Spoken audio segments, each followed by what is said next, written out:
میں یونیورسٹی سے گھر آ کر امی کے ساتھ کچن میں مصروف تھی کہ اچانک 3-4 گاڑیاں ہمارے گھر میں داخل ہوئی اور میرے ابو پر بندوقیں تان لیں اور مجھے نکاح نامے پر دستخط کرنے کو کہا۔ باپ کی زندگی کی خاطر مجھے مجبوراً سائن کرنے پڑے۔ وہ لوگ مجھے زبردستی گاڑی میں ڈال کر لے گئے۔ مجھے ایک سجے سجائے کمرے میں سیج پر بٹھا دیا گیا۔ اگلے ہی لمحے یہ دیکھ کر میرے پیروں سے زمین نکل گئی۔ یہ کہانی حقیقت پر مبنی ہے اور جن خاتون کی زندگی سے تعلق رکھتی ہے میں انہی کی زبانی بیان کرنے جا رہی ہوں۔ کہانی شروع کرتے ہیں۔ میری دوست سائرہ 2 بہنیں اور ایک بھائی تھا۔ بڑی بہن تعلیم مکمل کرنے کے بعد گھر میں ہی ہوتی اور بھائی تعلیم حاصل کرنے کینیڈا گیا اور پھر وہیں اسے بہت اچھی جاب مل گئی۔ یہ کہانی میری اسی دوست کی زندگی پر ہے۔ سائرہ ان دنوں یونیورسٹی میں ایم اے کی اسٹوڈنٹ تھی اور یہ اس کا فائنل ایئر تھا۔ پہلے وہ اپنی گاڑی میں ہی یونیورسٹی آیا جایا کرتی تھی، مگر جب اس کے ابو نے بیٹے کی وساطت سے کینیڈا کا امیگریشن حاصل کرنے کے بعد مکان اور گاڑی بیچ دیا اور ان پیسوں سے انہوں نے اپنی بیوی اور سائرہ کا ٹکٹ خریدا تھا۔ دوسری بیٹی کے لیے انہوں نے ٹکٹ نہ خریدا تھا کیونکہ اس کا نکاح اس کی پھوپھو کے بیٹے سے ہو چکا تھا، جو کہ کراچی میں ہی رہتے تھے اور اس کے والدین کینیڈا شفٹ ہو جانے سے پہلے کشف کی رخصتی کر دینا چاہتے تھے تاکہ وہ ایک بیٹی کے فرض سے سبکدوش ہو جائیں۔ انہی دنوں کشف کی شادی کی تاریخ رکھ دی گئی، لیکن اس شادی میں اس کا بھائی نہ آ سکا کیونکہ 1-1.5 ماہ بعد ہی اس کے والدین اس کے پاس آنے والے تھے، اس لیے وہ کچھ انتظامات کے سلسلے میں وہاں مصروف تھا اور اس نے کہہ رکھا تھا کہ آپ میرے بغیر ہی کشف کی رخصتی کر دیجیے گا، میں یہاں کے انتظامات سے فارغ ہو کر اس سے ملنے اور کشف اور کچھ دیگر معاملات کے سلسلے میں پاکستان آؤں گا۔ کشف کی شادی ہو گئی اور وہ پیا گھر سدھار گئی۔ سائرہ کے امتحان ہونے والے تھے، وہ امتحان دے کر ہی کراچی چھوڑنا چاہتی تھی۔ گاڑی نہ ہونے کی وجہ سے اسے بس سے آنا جانا پڑتا تھا، اسے بس سٹاپ تک پیدل ہی چلنا پڑتا تھا۔ چند دنوں سے وہ نوٹ کر رہی تھی کہ ایک پیجارو اس کا پیچھا کرتی ہے۔ گاڑی 1.5 عمر کا آدمی چلاتا تھا جو کہ شاید ڈرائیور لگتا تھا اور پیچھے ایک شخص نہایت تمیز سے بیٹھا ہوتا جیسے وہی اس گاڑی کا مالک تھا، اور کبھی وہی آدمی پراڈو اور کسی دوسری گاڑی میں ہوتا اور گاڑی کو یوں ہی ایک ڈرائیور ڈرائیو کر رہا ہوتا۔ پیچھے بیٹھا وہ شخص سائرہ کو بغور دیکھتا اور پھر پاس سے گزر جاتا، جیسے اسے دیکھ کر اس نے دل میں کچھ ٹھان لی ہو، اور پھر روز ہی یہ ہونے لگا جیسے اس شخص کو معلوم تھا کہ سائرہ اس وقت یونیورسٹی سے نکلتی ہے۔ اس کی سمجھ میں نہ آتا کہ اس کے باپ کی عمر کا یہ آدمی آخر کیوں اس کا بغور دیکھتا ہے اور یوں اس کا پیچھا کیوں کرتا ہے۔ پہلے اس نے سوچا کہ اپنے والد کو بتا دے، مگر پھر ڈر کے مارے اس نے ان سے بھی اس بات کا ذکر نہیں کیا کہ وہ ذکر کرتی تو یقیناً اس کے ابو اس کو گھر بٹھا لیتے اور وہ ایم اے کا امتحان دینے سے محروم رہ جاتی۔ اکثر مڈل کلاس گھرانے کی بیٹیوں کی طرح اس کو بھی پڑھنے کا بے حد شوق تھا۔ وہ جانتی تھی کہ یہاں اگر وہ امتحان نہ دے پائی تو اس کے 2 سال ضائع ہو جائیں گے، کیونکہ کینیڈا جا کر تو اسے دوبارہ سے ماسٹر میں داخلہ لینا پڑتا۔ اس کے امتحان شروع ہو گئے مگر روز ہی اس کے ساتھ وہ معاملہ پیش آتا رہا۔ سائرہ نے بھی سوچا کہ پیپرز تک ہی بات ہے، اس شخص کو برداشت کر لیتی ہوں کیونکہ ویسے بھی وہ کون سا مجھے مخاطب کرتا ہے، یا پھر کوئی جوان قسم کا لڑکا ہے جس کا اس پر دل آ گیا ہو۔ وہ تو اس کے باپ کی عمر کا شخص تھا۔ اس کا آخری پیپر تھا۔ پیپر دینے کے بعد دوستوں نے ایک دوسرے کو میل جل رکھنے، کالز کرنے، اپنی اپنی شادی پر بلانے اور یوں آگے بھی رابطہ رکھنے کے وعدے کیے، کیونکہ آج سب ایک دوسرے سے جدا ہو رہے تھے۔ سائرہ کو بھی اپنی سہیلیوں سے بچھڑ جانے کا دکھ تو ضرور تھا کہ وہ اب ان سے ویسے ہی کافی دور جانے والی تھی۔ آج یونیورسٹی میں دوستوں اور گروپ فیلوز نے ایک بڑی سی پارٹی کا بھی اہتمام کیا اور پھر اس کے بعد سب نے ایک دوسرے کو خدا حافظ کہہ کر اپنے اپنے گھروں کی راہ لی۔ یونیورسٹی سے نکل کر سائرہ اپنی دھن میں مگن بس سٹاپ کی طرف جا رہی تھی کہ وہی پیجارو ایک طرف سے نمودار ہوئی اور اس کے ساتھ ہی ایک اور پیجارو اس کے بالکل برابر آ گئی۔ اب 2 گاڑیوں کے درمیان سے نکلنے کا راستہ ڈھونڈ رہی تھی کہ یکایک ایک گاڑی کا دروازہ کھلا اور کسی نے دن دہاڑے اس کو گاڑی میں گھسیٹ کر ڈال دیا۔ انہوں نے اسے نہ جانے کیا سنگھایا تھا کہ پھر اس کو خبر نہیں رہی کہ کیا ہوا۔ وہ بے ہوش ہو گئی تھی۔ جب اسے ہوش آیا تو اس نے خود کو بے بس ایک کمرے میں پایا۔ جب اس نے شور مچانا چاہا تو ایک گارڈ نے اسے دھمکایا کہ اگر اپنی زندگی عزیز ہے تو ابھی اپنی زبان کو بند رکھو۔ تھوڑی دیر بعد اسے کھانا دیا گیا جسے اس نے ہاتھ تک نہ لگایا۔ اسے بھوک ہی کہاں تھی۔ آدھ گھنٹے کے بعد ایک شخص کمرے میں داخل ہوا یہ وہی شخص تھا جسے وہ اس کا پیچھا کرنے والی گاڑی کے پیچھے بیٹھا ہوا دیکھا کرتی تھی۔ سائرہ اب بے پناہ ڈر رہی تھی کہ نہ جانے اس کا کیا ہوگا، وہ کن درندوں میں پھنس چکی تھی۔ اس شخص نے اسے کھانا کھانے کو کہا تو اس نے آگے سے بس اتنا کہا کہ مجھے بھوک نہیں ہے، اور پھر وہ اس کے سامنے آ کر بیٹھ گیا۔ یہ وہی ادھیڑ عمر کا شخص اس کے سامنے بیٹھا تھا جو اس کا پیچھا کرتا تھا۔ سائرہ کی آنکھوں سے مسلسل بہتے آنسو دیکھ کر اس شخص نے اس کی پیشانی سے ہلائی تو وہ گھبرا کر صوفے سے اچھل کر زمین پر کھڑی ہو گئی اور جلدی سے کمرے سے باہر نکلنے کی کوشش کرنے لگی۔ تب بھی وہ آگے بڑھا اور اس کو مضبوطی سے تھام کر بولا، خبردار، بھاگنے کی کوشش نہیں کرنا۔ یہاں سے بھاگ کر تم کہیں نہیں جا سکتی، کیونکہ یہاں ارد گرد ہر جگہ ہی موت منڈلاتی ہے۔ باہر میرے محافظوں کے پاس خوفناک کتے ہیں، انہوں نے تمہیں بھاگتے دیکھ لیا تو آگے تم خود ہی سمجھدار ہو۔ سائرہ اس شخص سے گڑ گڑا کر کہنے لگی، ہم اتنے امیر نہیں ہیں کہ آپ کو میرے والدین بھاری تاوان دے سکیں۔ اس نے لرزتی کانپتی آواز میں یہ کہا تھا۔ وہ شخص آگے سے کہنے لگا، مجھے کسی تاوان کی نہیں، تمہاری ضرورت ہے۔ یہ سن کر سائرہ چونک گئی۔ اب تک وہ یہی سوچ رہی تھی کہ ان لوگوں نے اسے تاوان کی خاطر اغوا کیا ہے۔ وہ شخص سائرہ سے کہنے لگا، میں تم سے نکاح کروں گا اور میں تمہیں اپنی بیوی بناؤں گا۔ کیا؟ اس نے گھبرا کر اس شخص کو دیکھا۔ وہ آگے سے کہنے لگا، مجھے اس طرح مت دیکھو، تمہارا یوں دیکھنا میرے دل کو گائل کر دیتا ہے۔ میرے 2 محافظ تمہاری زبردست نگرانی کر رہے ہیں، اس لیے یہاں سے باہر نکلنے کا تمہارے پاس کوئی راستہ نہیں ہے۔ میرے محافظ ہمیشہ سے تمہارا پیچھا کرتے رہے ہیں۔ جب تم اپنے والد کے ساتھ گاڑی میں جاتی تھی تب بھی، پھر تم نے بس میں جانا شروع کر دیا تب بھی، تمہارا بولپن اور دنیا سے بے خبری، اپنی دھن میں مگن ہو کر چلنا میرے دل کو بھا گیا۔ میں نے فیصلہ کر لیا تھا کہ تمہیں ضرور حاصل کروں گا اور اپنے دل کی ملکہ بناؤں گا۔ سائرہ اب زور زور سے رونے لگی۔ پلیز مجھے گھر جانے دیں، یوں زبردستی کسی کو گاڑی میں ڈال لینا کوئی اچھی بات تو نہیں۔ میرا ایک دن بھی گھر سے غائب ہونا میرے گھر والوں کے لیے قیامت سے کم نہ ہوگا۔ اور وہ زاروں قطار رونے لگی۔ اس شخص کا دل جیسے پسیج گیا۔ پھر وہ گویا ہوا، مجھے اندازہ ہے تم ایک شریف اور باکردار لڑکی ہو اور اچھے خاندان سے ہو، میں اسی لیے تو تمہیں بیوی بنانا چاہتا ہوں۔ میں یہاں تمہارے لیے کچھ برا کرنے کی نیت سے تمہیں نہیں لایا، بلکہ میں تم سے نکاح کروں گا، اس لیے تم مجھ سے خوف نہیں کھاؤ۔ اس کو روتے پا کر وڈیرے سائیں کو رحم آ گیا اور اسے چپ کرانے کی کوشش کرنے لگا۔ جب وہ کسی طور پر چپ نہ ہوئی تو اس نے اس سے وعدہ کیا کہ وہ اسے اس کے گھر پہنچا دے گا۔ رات سے پہلے وہ سائرہ کو اس کے گھر کے دروازے پر اتار گیا اور کہا کہ اپنے والدین سے کہنا کہ انہیں تمہاری شادی مجھ سے ہی کرنی ہوگی۔ تمہاری خاطر میں ان کی عزت کا خیال کر کے تمہیں ان کے پاس چھوڑ کر جا رہا ہوں، اس لیے اب وہ عزت سے تمہیں میرے ساتھ رخصت کر دیں۔ جب وہ گھر پہنچی تو اس کے ماں باپ بے حد پریشان تھے۔ اس کو دیکھ کر ان کی جان میں جان آئی۔ کہاں رہ گئی تھی سائرہ، میری بچی تم؟ اس کی ماں نے تقریباً روتے ہوئے کہا۔ اس نے بھی روتے ہوئے سارا حال والدین کو بیان کیا، جسے سن کر وہ اور زیادہ پریشان ہو گئے۔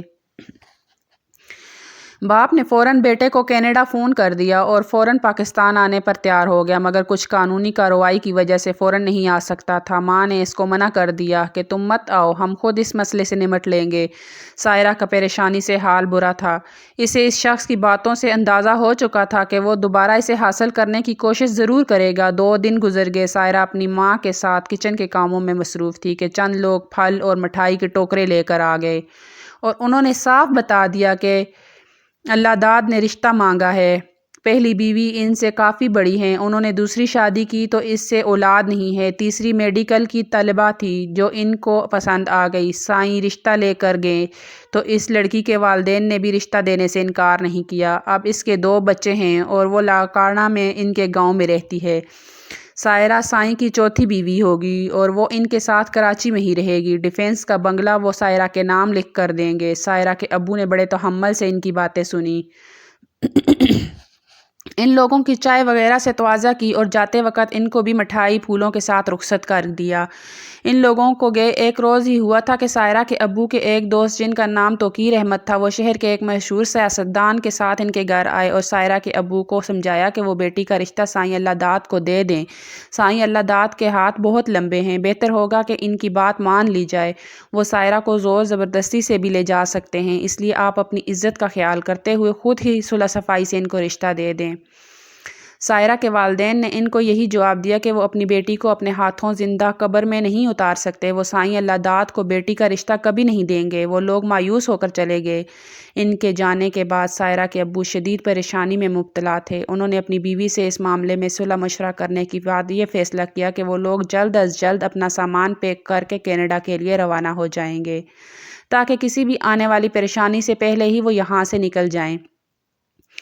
انہوں نے اس معاملے کی کسی کو گن سن بھی نہ ہونے دی۔ جس دن سارا سامان کینیڈا کے لیے پیک کیا جا رہا تھا کہ اگلی صبح 4 بجے انہوں نے گھر سے نکل جانا تھا کہ آدھی رات کو کچھ لوگ جن کے چہرے چھپے ہوئے تھے اور ہاتھوں میں بندوقیں تھیں دیوار پھلانگ کر گھر میں کود آئے، اور پھر آتے ہی انہوں نے خود ہی گھر کا گیٹ کھول دیا۔ اسی وقت گیٹ سے 2-3 گاڑیاں اندر داخل ہوئیں جس میں موجود کچھ لوگ ہاتھوں میں بندوقیں اٹھائے تھے، گویا کہ سائیں اللہ داد کے محافظ تھے۔ مولوی صاحب کے ساتھ گوہان بھی تھے، اور پھر سائیں اللہ داد بھی ایک گاڑی کا دروازہ کھولنے پر باہر نکلے۔ وہ لوگ نکاح کی تیاری کر کے آئے تھے۔ پورے گھر میں خوف و ہراس کی سی فضا تھی۔ ایک آدمی سائرہ کے والد کے پاس آیا اور کہنے لگا، تم سے کہا تھا نا کہ شرافت سے بیٹی کا رشتہ سائیں کو دے دو، اور تم یہ سمجھ رہے تھے کہ میں چپ چاپ یہاں سے اپنا سامان لے کر نکل جاؤں گا تو ہم لوگوں کو خبر تک نہ ہوگی۔ تم شاید یہ بھول چکے تھے کہ ہم تمہارے ایک عمل و فعل پر نظر رکھتے ہوئے تھے۔ سائیں اللہ داد کے 4 محافظوں نے اپنی بندوقیں سائرہ کے والد کے سر پر تان لیں اور پھر بآواز بلند باور کرایا کہ اگر تم نے یا تمہاری بیوی نے مزاحمت کی کوشش کی تو ہم بندوقیں تم پر کھولنے میں 1 سیکنڈ نہیں لگائیں گے۔ سائرہ کا وجود خوف و پریشانی سے کانپ رہا تھا۔ اس کو بھی بآواز بلند باور کرا دیا گیا، اگر تم نے نکاح کرنے سے انکار کیا تو تمہارے باپ کا خون تمہاری آنکھوں کے سامنے بہے گا۔ سائرہ کو کچھ سمجھ نہیں آ رہی تھی کہ وہ کیا کرے۔ اسے لگ رہا تھا جیسے یہ کوئی مووی کا سین ہو، کیونکہ ایسا تو صرف اس نے فلموں میں دیکھا تھا، اور آج وہ سب بالکل حقیقت میں اس کی زندگی کے ساتھ ہونے جا رہا تھا۔ اس کو لگ رہا تھا کہ وہ ابھی زمین پر گرے گی اور اس کی روح فنا ہو جائے گی۔ وہ عجیب کشمکش میں مبتلا ہو چکی تھی۔ ایک طرف اسے زبردستی اس ودیڑ عمر شخص کو قبول کرنا پڑ رہا تھا، اور دوسری طرف اس کا شفیق باپ موت کے سائے میں کھڑا تھا، یوں بندوقوں کے سائے میں۔ مولوی صاحب نے سائرہ کا نکاح پڑھایا۔ اس نے اپنے باپ کی خاطر مجبوراً کانپتے لبوں کے ساتھ قبول ہے کہا تھا، اور پھر اس نے کانپتے ہاتھوں سے دستخط کر دیے۔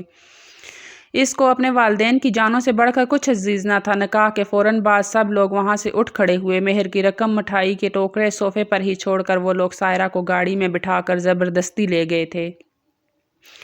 اس کا باپ اپنی بے بسی پر رو رہا تھا۔ اس انوکھی رخصتی پر سننے والے حیران رہ گئے۔ سائرہ گاڑی میں بے ہوش ہو چکی تھی۔ اس کے بعد اسے کچھ ہوش نہ رہا کہ وہ کیسے سائیں اللہ داد کے گھر پہنچائی گئی، یا اس کے ساتھ کیا ہوا۔ 2 دن وہ بخار میں پڑی رہی۔ تیسرے روز جب اس کی آنکھ کھلی تو وہ ایک اجنبی ماحول میں تھی، ایک آرام دہ بستر پر لیٹی تھی۔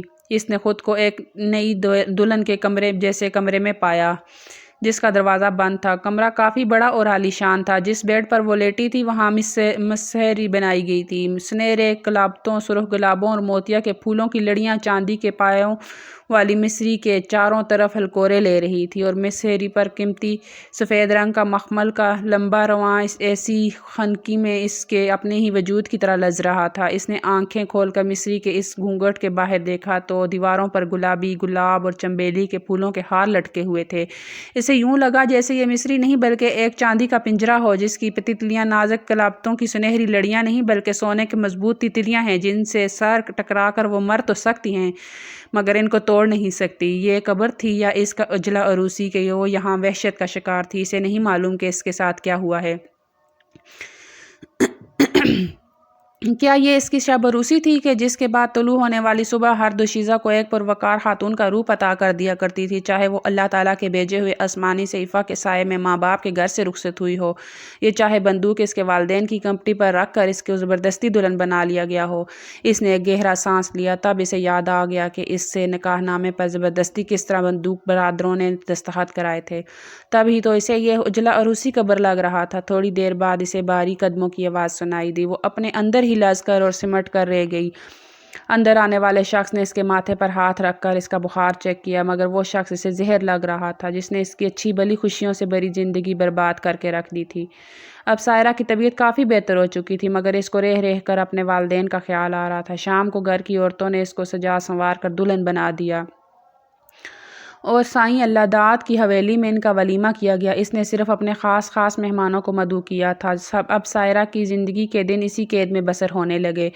اس کو گھر سے نکلنے کی اجازت صرف نوکرانیوں کے ساتھ تھی۔ چند دن بعد اسے پتہ چلا کہ اس کی ماں تو اس کے صدمے سے چل بسی ہے اور باپ اس کی تدفین کے بعد بیٹے کے پاس کینیڈا چلا گیا ہے۔ یہ خبر سن کر وہ پاگل سی ہو گئی۔ اس کا دل چاہ رہا تھا کہ وہ اس حویلی کی دیواروں کو توڑ کر یہاں سے فرار ہو جائے۔ اسے سائیں اللہ داد سے شدید نفرت ہو رہی تھی۔ اس کی پیاری ماں اس کے صدمے سے اس دنیا سے رخصت ہو چکی تھی۔ وہ ان کا آخری دیدار بھی نہ کر پائی تھی۔ یہ بے بسی اس کا دل چیر دینے کو کافی تھی۔ سائیں اللہ داد اس سے محبت بھرا سلوک رکھتا تھا۔ اس نے اس کو سونے اور جوہر میں تول دیا، مگر اس کے دل کی کلی پھر بھی نہ کھلی۔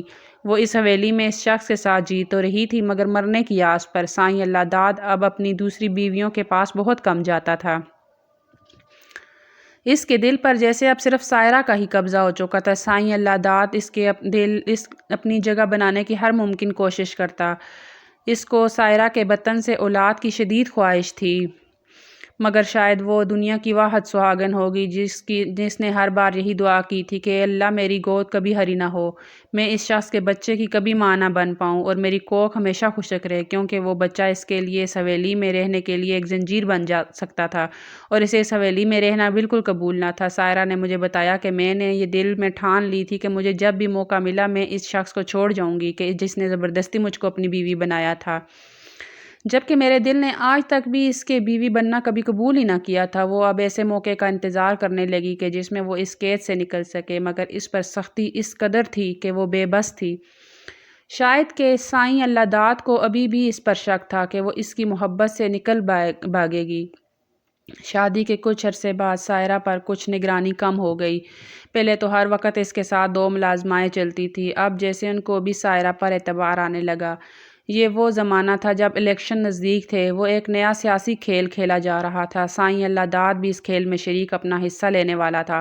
اس کے بار بار اسلام آباد کے چکر لگ رہے تھے۔ وہ اسمبلی میں بیٹھنے کے چکر میں بے حد مصروف تھا۔ سائرہ سے شادی کو اس نے ابھی تک چھپایا ہوا تھا تاکہ اس کا سیاسی کیریئر متاثر نہ ہو۔ کسی طرح سائرہ نے اس دوران اپنے والد سے رابطہ کیا۔ اس سلسلے میں اس نے اپنی ایک سہیلی کی مدد لی۔ سائیں اللہ داد کی اجازت سے اس نے اسے فون کیا اور پھر اس کی کبھی کبھار اس سے بات ہونے لگی۔ یوں اس کی مدد سے اس نے اپنے والد سے رابطہ کیا۔ اپنے والد اور دوست کی مدد سے اس نے اپنا پاسپورٹ امیگریشن کے کاغذات مکمل کرا لیے اور اپنا ٹکٹ بنوا کر سیٹ بھی کنفرم کروا لی۔ سائیں اللہ داد ان دنوں اسلام آباد میں تھا۔ سائرہ نے گھر کے نوکروں کو یہی بتایا کہ اس کے سرتاج اسلام آباد سے کامیاب ہو کر واپس آ رہے ہیں۔ انہوں نے اسے فون کر کے بتایا ہے، اس لیے وہ ان کو لینے خود جائے گی۔ وہ ڈر رہی تھی کہ کہیں کوئی نوکر یا ڈرائیور اللہ داد کو فون نہ کر دے اور اس کے جھوٹ کی حقیقت نہ کھل جائے، مگر اس نے یہ رسک لے ہی لیا کہ آج اگر اسے موقع نہ ملا تو وہ نہ جانے پھر اسے اور کتنے برس انتظار کرنا پڑے۔ اس نے ایک نوکرانی اور ڈرائیور کو گاڑی میں ساتھ لیا اور ایئرپورٹ آ گئی۔ جب ایئرپورٹ پر اعلان ہوا تو ڈرائیور نے کہا کہ بی بی سائیں تو دوسری طرف سے آتے ہیں۔ سائرہ کو کچھ سمجھ نہ آیا کہ وہ اب کیا کہے، پھر ہمت کرتے ہوئے بولی، اب چونکہ وہ حکومت میں آ گئے ہیں لہٰذا وہ دوسری جانب سے آئیں گے۔ بقول سائرہ وہ چند قدم جو ایئرپورٹ کے کسٹم سے جہاز تک اس نے طے کیے وہ اس کی زندگی کا سب سے کٹھن اور لمبا رستہ تھا۔ جہاز میں جب ایئر ہوسٹس نے انگلش میں اناؤنسمنٹ کی تب اسے احساس ہوا کہ وہ کتنا بڑا معرکہ سر کر آئی ہو۔ ٹورنٹو کے ایئرپورٹ پر پہنچنے پر اس نے بھائی کو فون کیا اور اس کی آواز سن کر جیسے اس کو بھی یقین نہ آیا کہ یہ اس کی بہن سائرہ بول رہی ہو، وہ اسی وقت آ کر اسے گھر لے گیا، جہاں اس کا باپ اس کے گلے لگ کر کتنے ہی منٹ ہچکیوں سے روتا رہا۔ اس کی بڑی بہن جو بیاہی جا چکی تھی وہ اپنے شوہر کے ساتھ امریکہ میں آ چکی تھی۔ سائرہ نے جب اس کو فون کیا تو وہ بھی فون پر داڑے مار مار کر رونے لگی۔ سائیں اللہ داد کا پاکستانی سفارتخانے میں کافی اثر و رسوخ تھا۔ جب وہ اسلام آباد سے واپس آیا معلوم کیا کہ کیا ہوا، شاید کہ ڈرائیور سے اسے سائرہ کے بارے میں یہ معلومات مل گئی تھی کہ وہ کینیڈا چلی گئی ہے۔